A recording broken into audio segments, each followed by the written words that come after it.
let us go to number 9. In the number 9 problem, it says that we should find the roots of the quadratic equation. The roots of the quadratic equation. So the equation is 3m squared minus 2m minus 65 equal to what? 0. Use 3 to times 65. 3 times minus 65 is minus 195.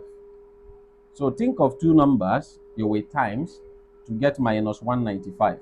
And when you add, you will get the minus 2 here. You get minus 2. The number should be minus 15 and plus 13, because minus 15 plus 13 is minus 2, and minus 15 times 13 is minus 195. So we are using minus 15 and plus 13. So I can write 3m squared minus 15m plus 13m minus 65. Everything is 0. So from here, between the first two terms, 3m is the highest common factor. So you factor out 3m. 3m squared divided by 3m is m. Minus 15m divided by 3m is minus 5. Plus, between this and this, we have 13 as the common factor. 13m divided by 13 is m. Minus 65 divided by 13 is minus 5. Everything is equal to 0. Now you have m minus 5 into, you factor out m minus 5 because m minus 5 is common. You factor it out. When you factor it out, you are left with 3m here and plus 13. So you have 3m plus 13. Everything is 0. When two terms are times in each other to give us 0, it means that either one of them is 0 or both of them are 0. So either the first one, m minus 5 is equal to 0. So m is 5. Or the second one, 3m plus 13 is equal to 0. 3m is minus 13. M is minus 13 all over 3.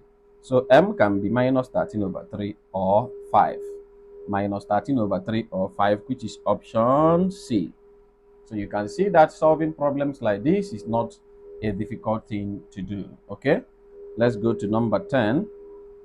In number 10, it says that m varies jointly as the square of n and the square root of q.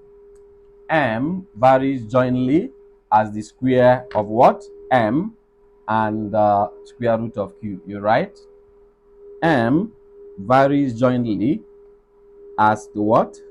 Square of n. You write n squared and then square root of what? M.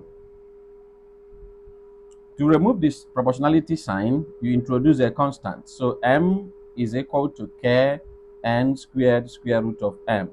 So I introduce the constant k by removing what? Square root of m. So from this, you can now have that our m is 24. So if m is 24, look at what will happen here.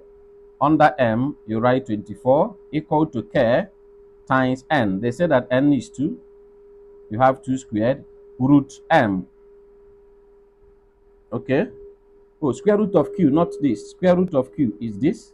Please. Square root of q is this. Square root of q, look at it. Square root of q, not m again. Okay, now our q is equal to 4. You put 4 here. This means that 24 is equal to k times 2 squared is 4. And square root of 4 will give us what? 2. So 24 is equal to 4 times 2 is 8. Times k is 8k. Meaning that k is 24 over 8. So k is equal to 3.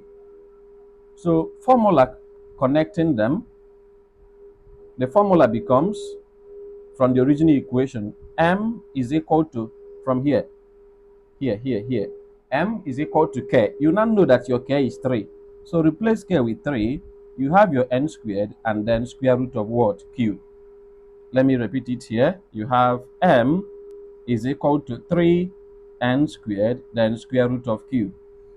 They now said that we should find m when n is 5.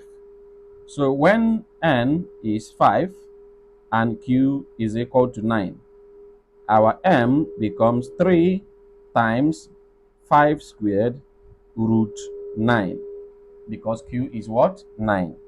So our m is now 3 times 5 squared is 25, and the square root of 9 is 3. 3 times 25 multiplied by 3 is 225, which is option D. This is the right answer, okay? You can see that solving problems like this is really not a difficult task to carry out. Let us get to number 11.